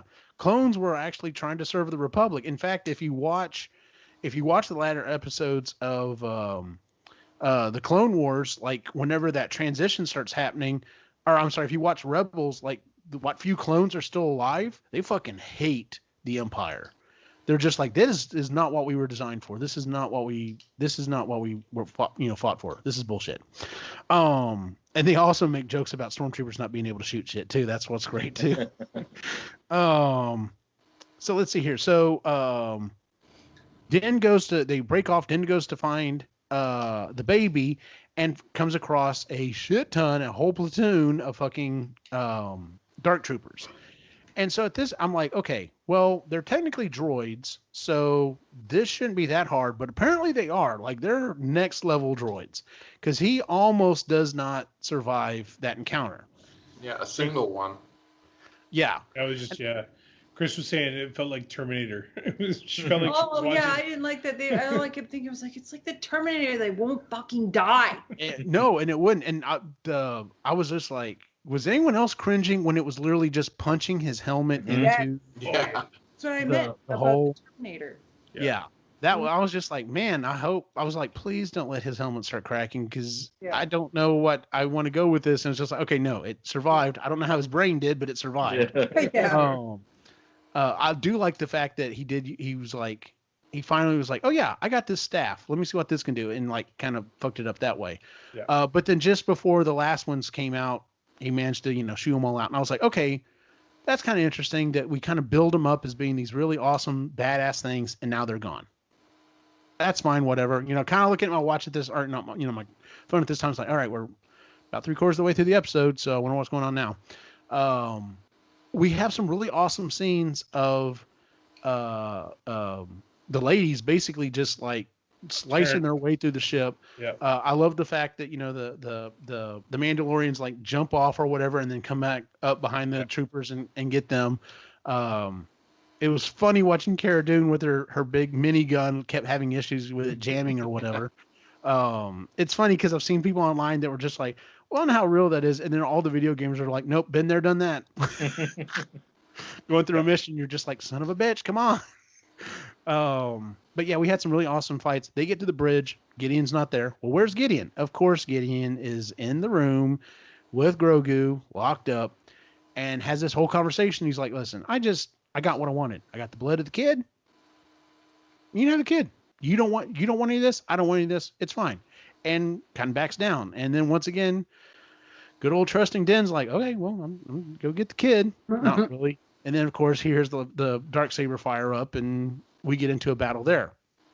And that's where, like you referred to earlier, we actually see the Darksabers like starts heating up some of the Beskar. So it's like, okay, obviously this can block it, but not for too long. Yeah. And we get this. I would say I happen to think it was more because it was a Mandalorian that designed it, so he knew how to cut through Beskar if he needed to, more so than a normal lightsaber going after Beskar. Maybe, and that could be the case. I haven't read anything about that, but that could definitely be the case because it was designed by Mandalorian. So the only difference between the two fights is the white lightsabers were very quick and they were just like jabs and hits, where this was like a on and gone for a while. So yeah. And that was an awesome fight scene, slicing up the corridor and everything else. Yeah. But he does end up besting Moff Gideon, and then he takes him to the bridge, and you can see. And I had forgot about this until like she walked up before they even said anything, and then it hit me. When they walk in, you just see her face just drop, and she's just like, "Oh fuck." He throws Gideon down, and he's like, here's a Darksaber. And she's like, I can't take that. He's like, what do you mean you can't take it? I've got the kid. I don't want the sword. Take the fucking sword. Yeah. And that's when Moff Gideon's like whole plan starts to kick into fruition. He's like, yeah, so she has to fight you for it. She can't just take it. Although, and a lot of people brought this up, at the end, take it, yeah. She did take it in one of the cartoon series. And of course, a lot of people were just like, well, is that why she's insisting on fighting for it? Because she feels bad. I think that's why it didn't work too well for her last time. Mm-hmm. Yeah. So that's kind of the running theory, is that she feels like I have to do it this way because last time I just accepted it. So, but anyway, so that's happening. And it's just like, at this point in my mind, I'm like, are we about to see like Din and her like face off? Like, is this about to happen? Is this how we're going to end this episode? And then we hear the alarms start going off, and it's like, are there any life forms? And they're like, none. And I'm just like, oh shit. And here come the Dark Troopers, and the Dark Troopers get back onto the ship and proceed to come to the bridge. And I thought it was interesting how they just like lined up, prepped themselves, got in their stance, and just start like punching, just like a fucking boxer going after this door. And slowly but surely coming through it. And Gideon's just like, so here's what's going to happen. You're all going to die. Yeah. And I'm going to have the child, and I'm going to have the sword, and everything's going to work great. And I win. Fuck y'all. And then we get another alarm go off, and it's like, it's an X-Wing. Now, what were y'all's thoughts at that point? No. That was literally the first thing I said. No. Yeah. They're just teasing us. They're teasing us. That's not what's going to happen. I thought it was Luke. When I saw the X-Wing, the timelines matched up. It was like... Everyone I know said a lot of people I know said they went back and were trying to pause it so they could count the number of red stripes. And they're like, fuck, you couldn't read it. You could not see how many red stripes were on this damn ship. If you pause it, you could see R2, though. At least you could see the blue on the astromech. Yeah. Yeah, everybody I know was trying to count red stripes. They're like, that's not Red 5. That is not fucking Red 5. And of course, whenever it does land, it's on a black and white screen, so we can't tell anyway. Yeah. At that point, I'm just like, no way. And then we see a hooded black figure, and I'm just like, no fucking way. But when the green lightsaber ignited, I think I lost my shit. At that point, now some other people have said, well, it could technically have been there are a couple of other people it might have been. Yep. But when you saw one hand wearing a glove and one hand not wearing a glove, it's like, holy shit, this is Luke fucking Skywalker. See, but even then, I'm like, there's no way. They're just teasing that it is, and then they won't, because they're not going to give that to us. And They did. And I was talking to everyone last night about this. I didn't pull this until after the fact. Did anyone else realize how close this was to Vader going through at the end of Rogue One and slaughtering all of the rebels? It was awesome. Yeah. I was just like, my jaw was just on the ground. Like, it was funny because I was just like, no way, no. And I'm sure the boys were just like, who is it? And I'm just like, are you serious? You don't know who that is? I will say this. I kept getting Civil War vibes, and let me tell you why. So, in Civil War, the Winter Soldier pretty much shows how much stronger he is, especially with his arm, his metal arm, fighting Captain America, fighting the Black Panther this whole time. Then when he comes across Spider-Man, Spider-Man just catches his arm. He's like, oh, you have a metal arm. Shows how much stronger Spider-Man is. Yep. Here, Din got his ass beat by a Dark Trooper. Yep. Luke shows up and takes all of them out with ease, and just to show how powerful he is. Yeah. So I got the same kind of vibes from that. That's totally, yeah. Yeah. That's cool. This was and a lot of people said this was a redemption for all of the original fans for what we got from the sequel movies. Because even though we did I still like the standoff between him and Kylo. Yeah.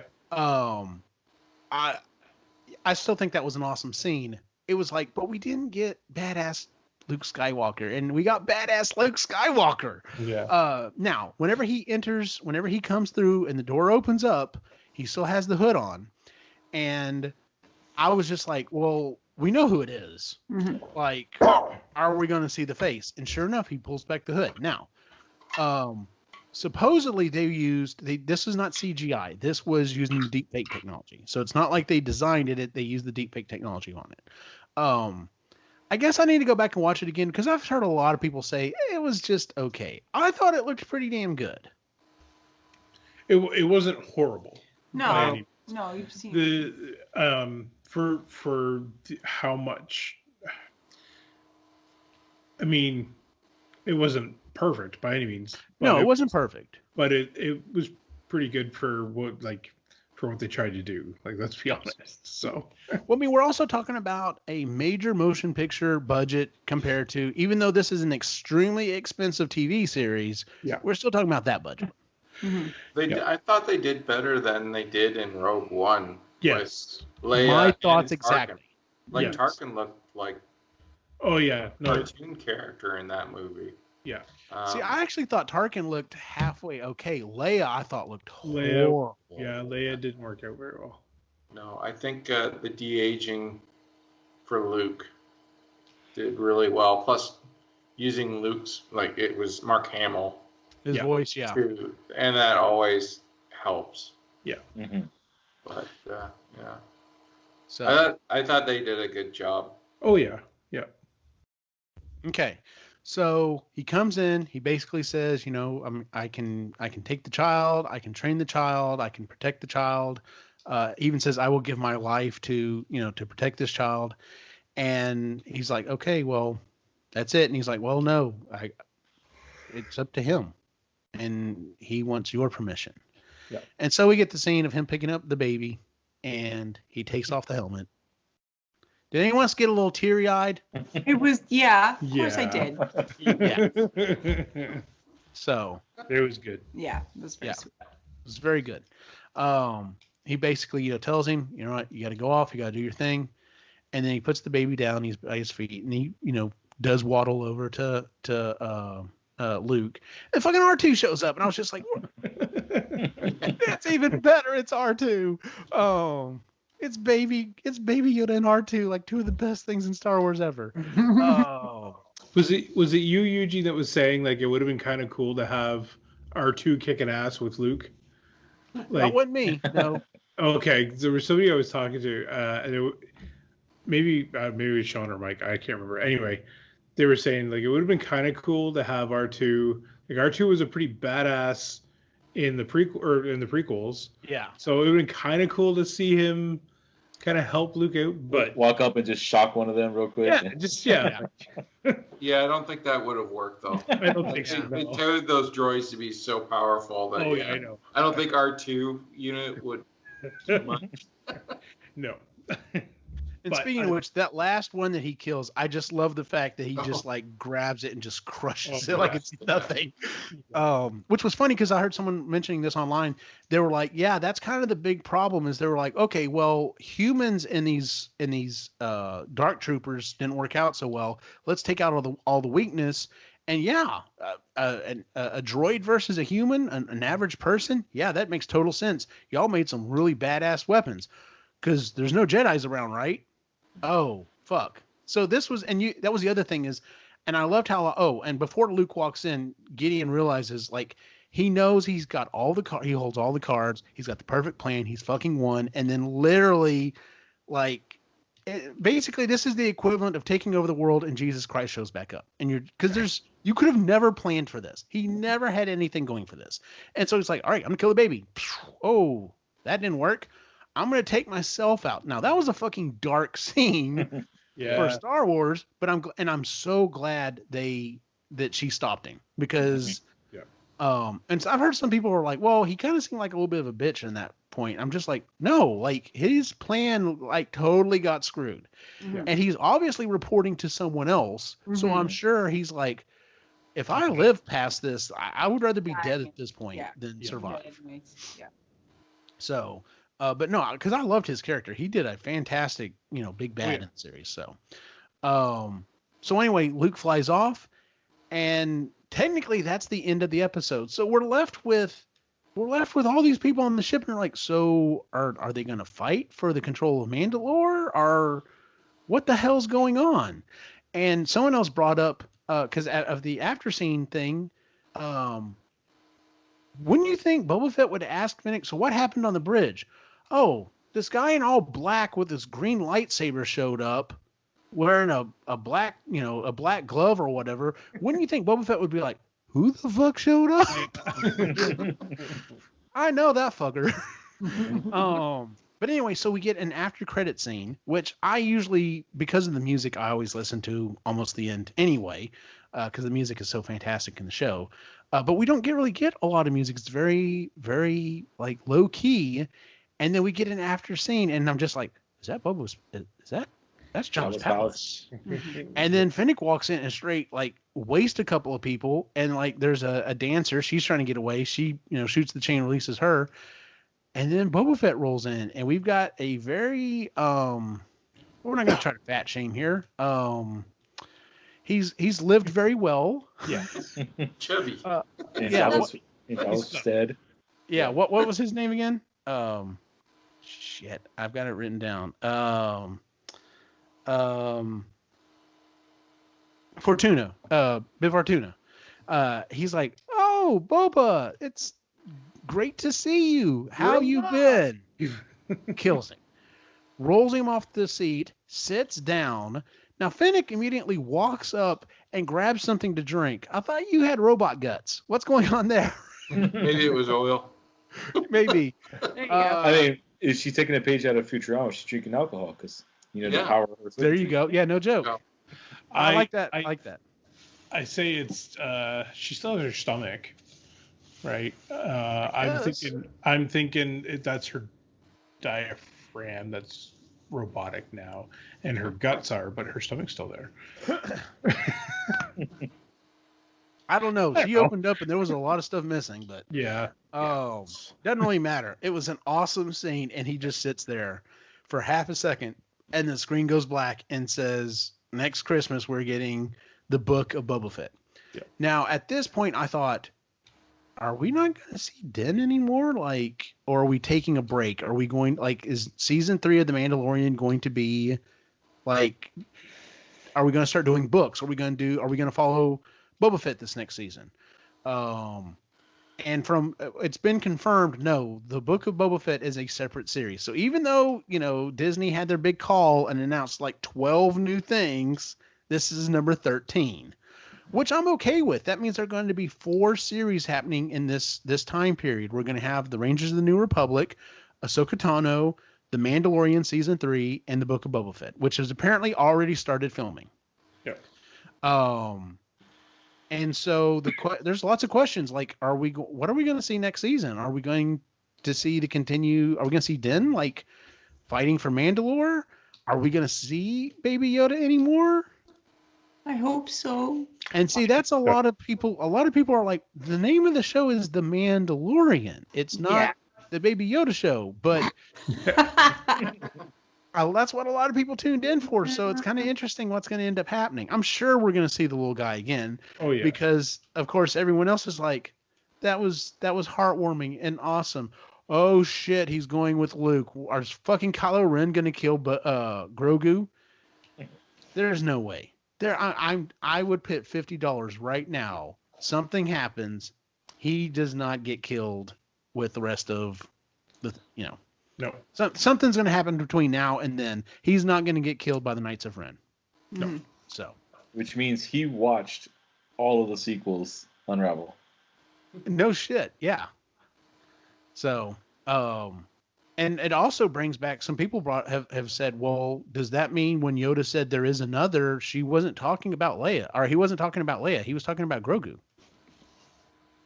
So well, there was talk that the way Grogu escaped, that it was Samuel L. Jackson might be coming. That was another theory, and you know what? If they want to fucking do something else and bring, I guarantee you, Sam Jackson will be back in a heartbeat. Well, he would absolutely, but they even hinted at it a little bit with when it was Samuel L. Jackson's birthday. Disney put out the Happy Birthday Mace Windu, and it was him. It's something along the lines of, we're just getting started, and it was him dressed up as Mace Windu.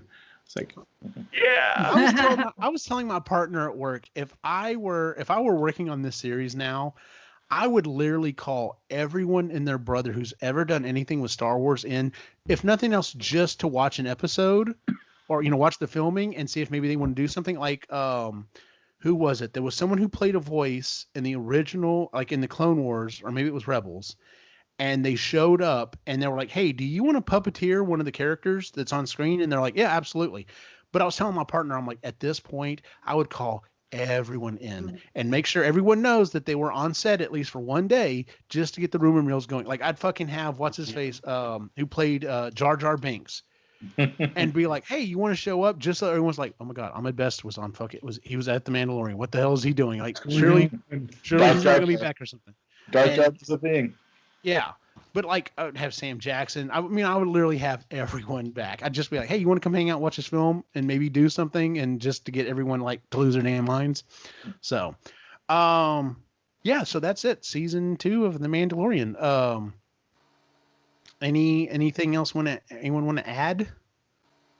I did a lot of talking tonight. She loves Grogu. Well, see, I'm not so as somebody who's not a diehard Star Wars fan, I barely can hang on to the storyline. Like, there's so much from the cartoons, the books, I don't remember the last time I watched the episode 4 or 6.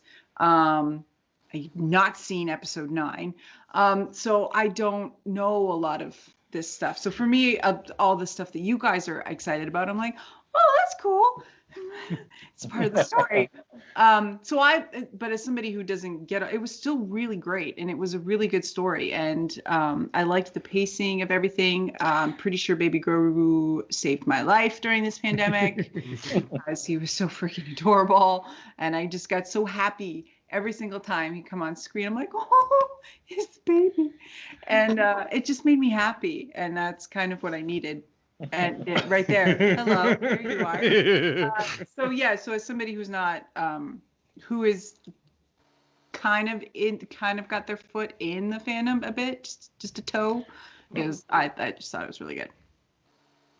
And see, you're not the only one I've heard say that. Like, I know people who are Star Wars fans, but haven't read like the books, or they haven't watched the cartoons or whatever. So a lot of that stuff, even is like question mark. I Mhm. know that's a thing, but I don't. But I they're don't- still yeah, I like don't I know still why. enjoyed the show. It's still Yes. well written and done, and Yes. yeah. It was a good show for what it was. It was a good. It was a really good show. Like, but again, I remember you, Eugene, posting stuff in the back, going, "Oh my god!" And I'm just like, "Why was that a thing?" It was a good episode. I'm like, I didn't get this push, but it was a really well written show. Jon Favreau is an amazing writer and director. He's awesome, and he's really found his niche. Yes. Yeah, that man will Absolutely. never have to worry about work for the rest of his life, I don't think. I mean, the man has done everything from Iron Man to fucking Chef is a fantastic show and movie. Yeah. He fucking did Iron Man. He's kind of like one of the original architects for the whole MCU. Fucking directed, and it was also in or not directed, but wrote Elf. Yeah. And this, it's like you talk about a hell of a guy. So Yeah, and he's super talented. But yeah, it was fun watching with Logan. Logan's like me in terms of fandom. Like she's kind of, I know a little bit more than her. But with like Quinn loved it. Yeah. You two are more in it than we are, but but it was a fun show for us to watch every week. Like we don't get to watch a whole lot of stuff together because we have very different tastes, all four of us. So it was nice. It kind of feels like they're retconning the last three movies a bit. We'll see. I don't know. Some of the things that they're hinting at, it's like, are we gonna get different movies, or are we just gonna say episode 8, 7, 8, 9 are what they are? We're gonna forget about that, and we're gonna have fun with this, and we're gonna focus on this. My theory on that is because essentially, when they first came out, everyone thought the prequels were stinkers. Everyone thought they were garbage, or the most people did. Yeah. But after you watch the Clone Wars, they're actually decent movies. They're not. I mean, yeah, the acting's still pretty bad in them, but that is what it is. But the storyline actually is very interesting. Like my brother has actually flat out said, yeah, the prequels are kind of my favorite part now, just because I got so invested in Clone Wars. Because he also he also went through that with his boy and his daughter, and so they really latched onto that, and that made it really special for him. I have to say, going back and watching them, the prequels, I have more affection for those movies than I did. I was never a hater of the prequels, but I definitely have more affection for them. And I think what's going to happen is, as they go forward, they're going to start filling in that extra information that we didn't get with the sequel movies. Yeah. And so I don't know if they'll retcon them, but I think they will fill in enough information that when we go back and watch them, we'll be like, oh, that's why that was a thing. That's why I actually care about that person now. Yeah. I mean, So we technically still don't know how the First Order even formed. Right. We haven't got to that yet. There. Yeah. So, but anyway, looking forward to all the everything. Oh, yeah. At this point, just let Jon Favreau and Dave Filoni just give them the reins and let them go. Yeah. Do what they want. Much like they've done to the MCU, right? Yes, at this point, everything needs to tie in together. It needs to be double checked and referenced, and so it's nice and cohesive. So, but anyway. All right, let's go ahead and move on to our picks and pans real quick. Since we're already at almost the 2-hour mark, we'll just make this quick. I'm going to jump in real quick and say, even though they were smaller get-togethers, I'm going to pull the heartstring one this time and just say it was nice being able to be around what family and friends that I have been able to. So, it's been a shit year. Really can't wait for it to be over. Not that, it's going to magically turn midnight and everything's going to get better, but hopefully we're on the upswing. So we'll see. But just being able to spend time with friends and family during the holiday season was nice. So, Ray. I'm going to say the same in the way of thankful for, family that I was able to reach out to and talk to. And even though it was short and quick visits and distant visits, thankful that they have them. And I'm thankful for neighbors because our neighbors are awesome. Our neighbors are cool. Very lucky to have them. Yeah. Good deal. Chris? So I pan. No, it's more of a pet peeve. We watched Wonder Woman 84. Oh, yeah. Okay. You're not As gonna a, spoil it, are you? No spoilers. as a woman, because this is across the board, anytime there is a woman action figure, they put her in fucking heels. No woman can run like that in heels without rolling an ankle. Quit doing it. Put us in combat boots. Put us in some nice sneakers. You don't need to put us in wedges. Stop with the wedges. Just because they look less like heels, don't do it. Unless there is a reason for the character to legitimately be in heels, like Bryce Dallas Howard's character in Jurassic World. That made sense because she was She outran a T-Rex. in her damn heels. Because that woman lived in heels. It's like Victoria Beckham. She wears heels constantly. Of course she'd be in heels. But don't put Wonder Woman in wedges, please. Like, just, I can't. She's tall enough without them. She's 5'10" on her own. Like, and then because they did it to Black Widow, they did it to Gamora, they've done it to basically every single superhero actress. They have put her in wedges, and it drives me. And everything is fitted in skin tight, and it just drives me nuts. I can't do it because every time I'm like, she'd roll an ankle. If she was really running that fast, she'd be down. She'd be down on the ground because she'd roll an ankle. Because they're not sensible shoes for running. That wouldn't be very wondrous, though. It would be. However, Joseph, what about you? I'm not prepared for this. Yeah, just it was a nice holiday, even though I didn't get to go see my family, but made a last minute decision to go see them on New Year's, so that's going to be nice, even for it is for a couple days. I have not gone so long without seeing any members of my family before. If it hadn't been, unfortunately, when my grandmother passed away about a month and a half ago, I wouldn't have seen my parents at all this entire year because of what's going on. So, so it's kind of, I guess, a pick and a pan and in all in one kind of thing, but yeah. Good deal. Sean, what about you?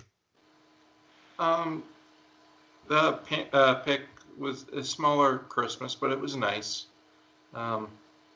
Didn't have all the family, but it was still good and it was quiet. Pan is I gotta go to work in a couple days, but oh well, I gotta pay the piper, I guess. Yeah, I guess so. All right, well, that is our show for actually this year, ladies and gentlemen. This will be the last thing that we produce for 2020. Thank God. As always, you can find us at epicallygeeky.com. You can find all the shows there as well. Epically Geeky, Marginally Geeky, Creatively Geeky, and Sustainably Geeky. And the other one that we still haven't done one, which, Procrastinators. Yeah, that one. Is that I guess. I don't know. Maybe we'll have to talk. Game. Yeah. And then you can find us on social media at Epically Geeky. Where can we find you online, Ray? The Reluctant Yeti on Instagram, Twitter, and yeah, that's pretty much it. Good deal. Chris? You can find me here and all the shows that you mentioned, except for Procrastinators, because I don't know how to play video games. And on Instagram at Rose and Hummingbird. Joseph? I am Joseph Morales on literally all the things. Good deal. Sean? Most of the geeky shows except that Sustainably one. I'm not allowed there anymore. And, yeah, your favorite broken toy on Instagram and Facebook and whatever. I'm around. Good deal. And as always, you can follow my individual wacky adventure online at Optimus Gene on Facebook, Instagram, and Twitter. For everyone on the site, have a good night.